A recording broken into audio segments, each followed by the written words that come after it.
Coach, it was a overall like one-on-one road trip, but you guys have been playing a much better brand of basketball. I feel like. What have you seen from this team over the past week or two?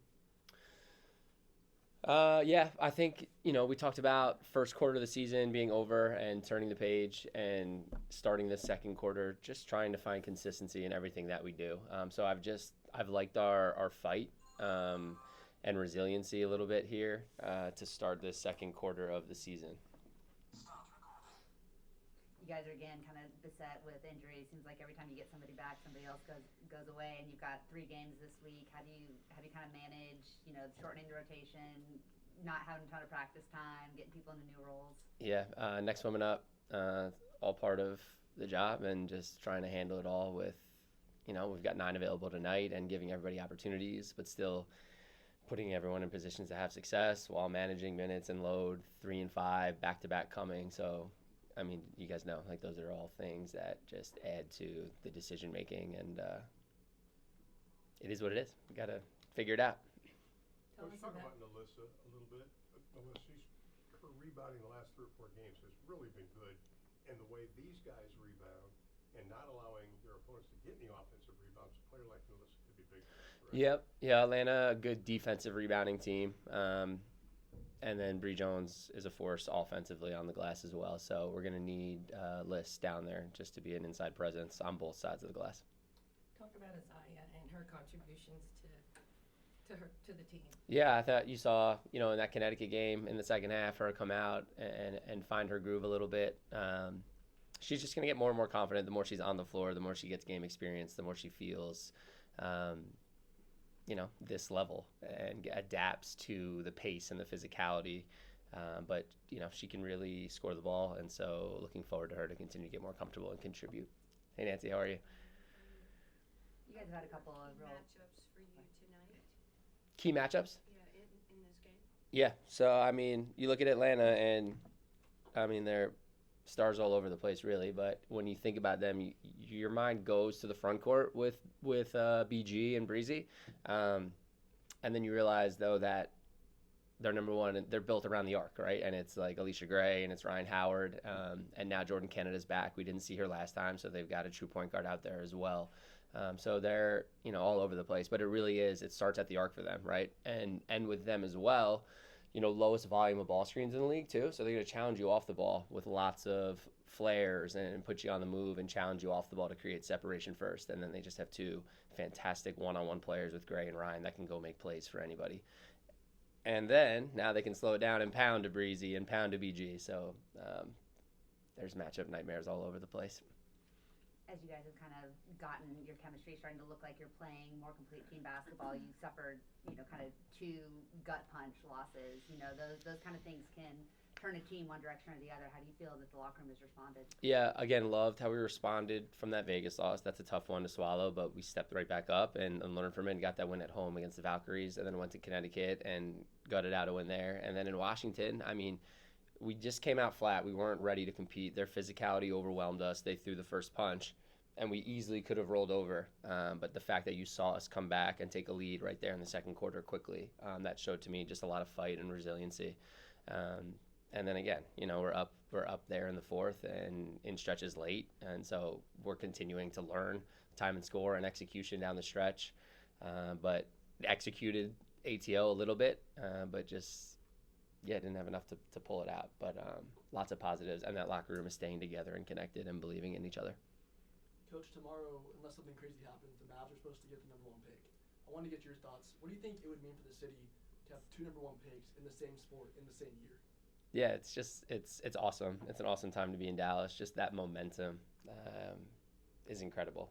So looking forward to watching the draft and excited for the Mavs. How are you feeling about the momentum that the team is gaining? The team is looking really, really good. Congratulations on staying power, staying with it. You can see the changes that are happening on the court.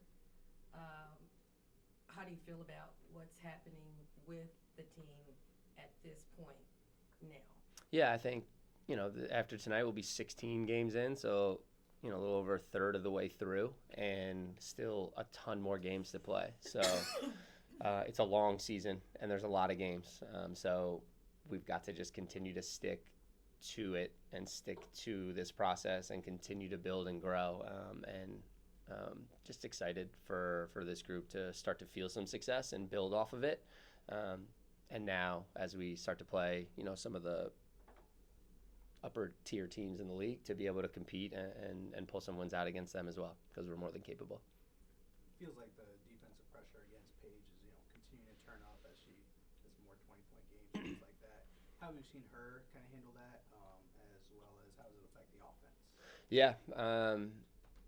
Washington right off the bat, she's going to see it every single night, right? That's the game plan, is pick her up 94 feet, be really physical with her. And so we're asking a lot of her to initiate offense and get us into things, and then still be able to create and not only create, but to score the ball as well. So she's taking it right on, and every game she's getting better and better. We can continue to find ways to help her, exploring getting Enrique on the ball more. JJ has had her moments and been good to be able to get her off the ball. And then JJ is a rookie as well, too. So that hasn't always worked with putting her at the point spot. She's struggled with the pressure in her own sense. So we're just searching and trying to help her and to help everybody. But she's just going to continue to get better and better. As, these last couple games in a row saw really aggressive coverages at the point of attack on pick and rolls, and thought she continues to handle those. And then tonight we'll see how they try to attack us. But historically with BG and Breezy, they tend to drop and protect a little more. So if we can set some good screens, she might have a better night. If we can get these physical guards into ball screens, she might be able to come off and have a little time and space to score and create. So hoping for that. Do you worry about Paige's, kind of just her load management, playing as many minutes as she has, getting off of, the longest possible season she can have in college? Absolutely.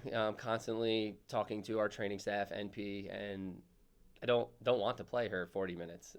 And we have 9 available players, and you're trying to win games, and she's the ultimate competitor and doesn't want to be on the bench. And so there's just so many, there's just so much information and so many different things that you have to try to balance. But in an ideal world, no, she would not be playing 40 minutes, and we'd be getting contributions and we'd be able to find minutes and figure it all out. So it's a process, and we'll get there. What conversations have you and the team had just about finishing close games? Yeah. Learning time and score, talking through it. What's a good shot? What's the action here? If we don't have a timeout, to be able to collect ourselves, it's really who can get us organized on the floor in those moments. And that's where, Paige is our point guard, and she's still a rookie, and she's still coming into her voice and her command. And then it's who else out there is that leader on the floor, and you haven't really seen it consistently. And so that's our growth area, it's leadership on the floor. We have some younger, Maisha's our only 30-year-old, and so you look to Enrique sometimes to be that voice, but that's not truly in her character. She's more of a quiet kind of leader behind the scenes. And then my finding her way, it's just there's a lot here that are people in different positions, and we've got a lot of growth and exploring, and you're witnessing some of the growing pains live, but ultimately if we can take the learning from it, we'll all be better for it. You talked a little bit about Melissa.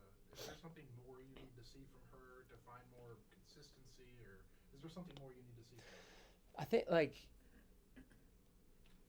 in general with us, I think our consistency in getting up and down the floor, I talk about it a lot, and it's when things are going good, we're going good, but we're still quick to I want us to be able to stop a run and to respond better to some of those harder moments in the game. I think right now we tend to ease up and kind of get within ourselves, and this isn't just Nalissa, right? This is us as a group, and that starts with me from the top in being able to challenge them to respond and punch back rather than kind of fold. But with Liz, I think it's just consistency to get up and down the floor, and then when she goes possessions without touching the ball, and this is for all post players, right? You ask them to run and screen and roll and rebound, and now they've gone up and down and they haven't touched the ball, and that's human nature, is to, all right, let me take a possession off, let me rest here for a second, and that's the challenge, is to keep them engaged.